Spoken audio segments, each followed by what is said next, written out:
The atmosphere inside the arena is electric. Anticipation crackles in the air as the lights dim, and the crowd's roar reaches a fever pitch. Without warning, Roman Reigns storms out from the back, a commanding presence as always. But this time, he isn't alone. Flanking him are figures clad in familiar tactical gear, evoking memories of the Shield. But these aren't the Shield members fans remember. These are fresh faces, and when the masks come off, the crowd is left stunned. Among them is a woman, a previously unseen Bloodline affiliate whose identity and sudden arrival shake the foundation of the WWE universe. Questions spread like wildfire. Who is she? Why now? And what's behind Roman Reigns' decision to reforge the Shield, not for nostalgia, but as a weapon of vengeance? To fully understand the magnitude of what's unfolding, we need to go back to where it all began, 2012. That was the year the Shield was born. Roman Reigns, Seth Rollins, and Dean Ambrose burst onto the scene like a black-clad SWAT unit, ambushing opponents from the shadows. Their debut at Survivor Series saw them help CM Punk retain his title, and from that moment on, they redefined chaos in WWE. Their attacks were swift, merciless, and efficient. They took out legends, held championships, and became a symbol of brotherhood and dominance. The Shield's triple powerbomb became one of the most feared maneuvers in the business. But on June 2, 2014, that brotherhood was shattered. Seth Rollins turned on his partners, viciously attacking Roman Reigns with a steel chair and aligning with the Authority. The betrayal sent shockwaves through WWE and permanently altered the course of all three men's careers.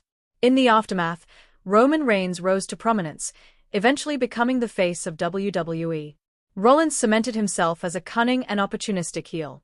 Dean Ambrose, the unpredictable wild card, would later find success elsewhere. But even as all three men reached the top individually, the emotional scar from Rollins' betrayal never faded for Reigns. The Shield had been more than a faction, it was a statement, and its destruction left unfinished business in its wake. Years later, Reigns didn't just bounce back, he transformed. With Paul Heyman by his side, he created the Bloodline, a dynasty built on family, fear, and domination. Alongside his cousins Jimmy and Jey Uso, and later Solo Sikoa and Jacob Fatu, Reigns turned the WWE into his personal empire. For over 1,300 days, he reigned as the undisputed WWE Universal Champion.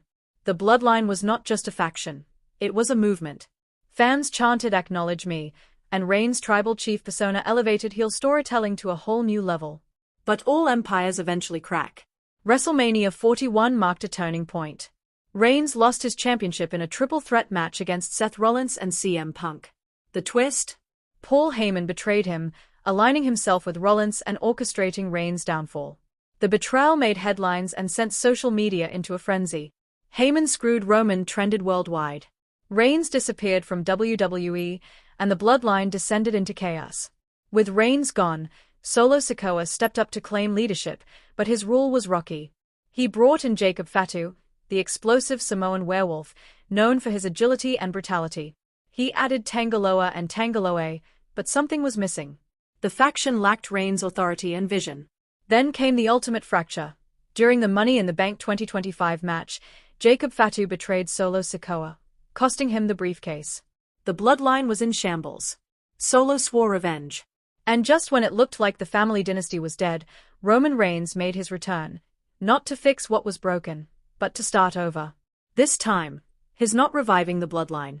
He's reforming the Shield, with a bold, game-changing twist. It's not about family anymore.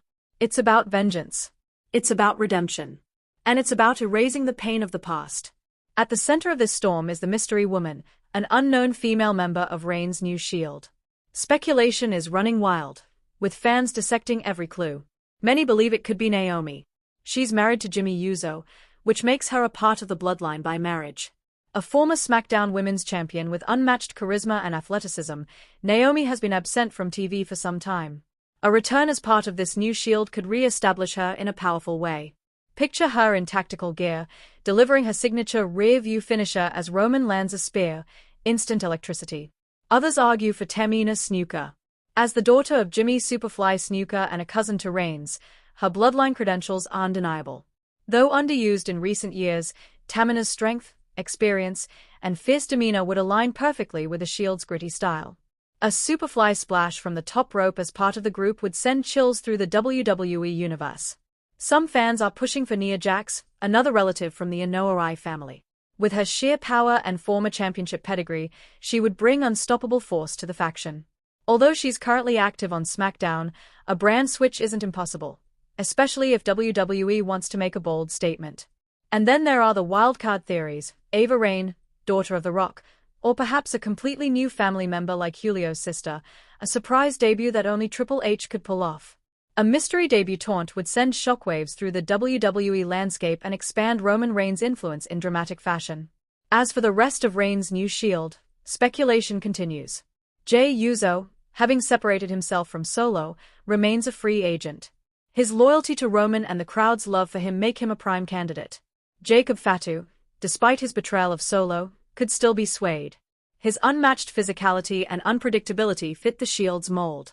Another potential is Hikuleo, a towering figure from New Japan Pro Wrestling with Inoue ties, whose rumored WWE signing has stirred excitement. Solo Sikoa, though currently in a feud, could shock everyone by making peace with Reigns for a greater cause, though this remains unlikely. Including a female member isn't just symbolic, it's revolutionary. WWE factions have been predominantly male, and bringing a woman into the Shield redefines what a faction can be. She won't be there as a background piece. She'll be a powerhouse, ready to battle Rollins' female allies and chase championship gold in her own right. This version of the Shield will be versatile, dangerous, and entirely unpredictable. This isn't nostalgia, it's personal. Seth Rollins shattered the Shield in 2014. Then, at WrestleMania 41, he betrayed Reigns again, this time with Heyman's help. Now Rollins is riding high, flanked by Braun Breaker, Bronson Reed, and Drew McIntyre. He believes he's untouchable. But Roman Reigns has returned not just with fire in his eyes, but with a plan to take everything back. Imagine an episode of Raw. Rollins, cocky and smiling, mocks Reigns and flaunts his power. The lights flicker. The arena goes black. Then Roman Reigns' theme hits. The crowd erupts. Out comes the new Shield, faces hidden behind masks. One stands in front. She pulls her mask off. Gasps echo through the crowd. Rollins barely has time to react before the group storms the ring. Reigns delivers a spear. The others take out Rollins' team. Destruction. Silence. Then cheers. The war has begun. Reigns is using the Shield's brand not for justice, but for retribution. It's psychological warfare against Rollins.